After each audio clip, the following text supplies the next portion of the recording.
Hello' family, আজি আপোনালোকক forest গাৰ্ডৰ নতুন যিটো ৰিক্ৰুইটমেণ্টৰ নটিফিকেশ্যন আহিছে সেইটোৰ বিষয়ে জনাম।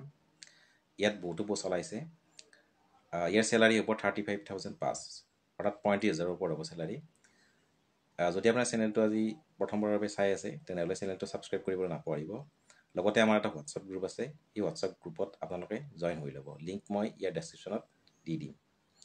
তেন্তে এতিয়া চাওক ফৰেষ্ট গাৰ্ডৰ যিটো নতুন ৰিক্ৰুইটমেণ্ট নটিফিকেশ্যন আহিছে তাত কি আছে সেইটো এবাৰ চাই লওঁ আহক।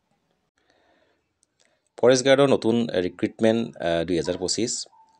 ইয়াত আপোনালোকে অনলাইন এপ্লিকেশ্যন কৰিব পাৰিব। ইয়াত পোষ্ট আছে superintendent, senior draftsman, stenographer, grade 1, upper divisional clerk, আৰু এপ্লিকেশ্যনটো অনলাইন হ'ব। ইয়াত মেল ফিমেল পুৰুষ মহিলাসকলে আবেদন কৰিব পাৰে ফৰেষ্ট গাৰ্ডৰ কাৰণে। ইয়াৰ ষ্টাৰ্টিং ডেটটো এপ্লাইৰ আৰম্ভ হৈ গৈছে। লাষ্ট ডেটটো হৈছে 31 মাৰ্চ 2025। 31 মাৰ্চলৈকে আছে লাষ্ট ডেট। ইয়াত আপোনাৰ কেণ্ডিডেট কোৱালিফিকেশ্যনটো হৈছে কি কোৱালিফিকেশ্যন থাকিলে আপোনালোকে এপ্লাই কৰিব পাৰিব। Candidate should have 10 pass, 12 pass, degree pass can apply according to the post qualification is needed so' check official notification. ইয়াত আপোনাৰ 10মান শ্ৰেণী উত্তীৰ্ণ হ'লেও আপুনি এপ্লাই কৰিব পাৰিব। যদি হায়াৰ ছেকেণ্ডাৰী পাছ কৰিছে তেতিয়াও পাৰিব, ডিগ্ৰী যদি আছে তেতিয়াও পাৰিব। ঠিক আছে। ইয়াৰ ছুপাৰিণ্টেণ্ডেণ্টৰ লেভেল 6ৰ পে' হ'ব 35,400 পৰা 1,12,400 টকালৈকে দৰমহা হ'ব। গতিকে পোষ্ট অনুযায়ী বিভিন্ন ধৰণৰ আছে। মিনিমাম 35,000। আৰু ছিনিয়ৰ ড্ৰাফ্টছমেনৰ ষ্টাৰ্টিং হ'ব 35,400 আৰু 1,12,400 টকা।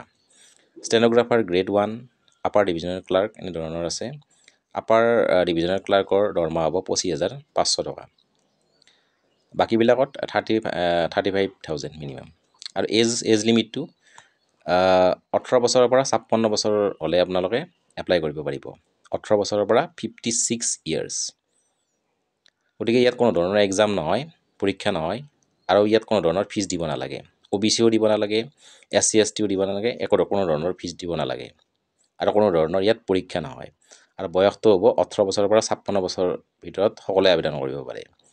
গতিকে আপোনালোকে অতি সোনকালে ইয়াত আবেদন কৰি ল'ব। গতিকে কোৱালিফিকেশ্যনটো আপুনি 10মান হায়াৰ ছেকেণ্ডাৰী বা ডিগ্ৰী পাছ হ'লে ইয়াত এপ্লাই কৰি ল'ব পাৰে।